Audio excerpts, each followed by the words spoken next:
ఇదే నా పల్లెటూరు, ఇదే నా తల్లిగారు.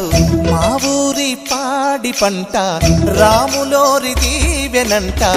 తల్లి గోదావరి నీళ్ళు కడిగే సీతమ్మ పాదాలు. ఊరంతా హాయ్ హాయ్ హాయ్, మనసంతా హాయ్ హాయ్ హాయ్.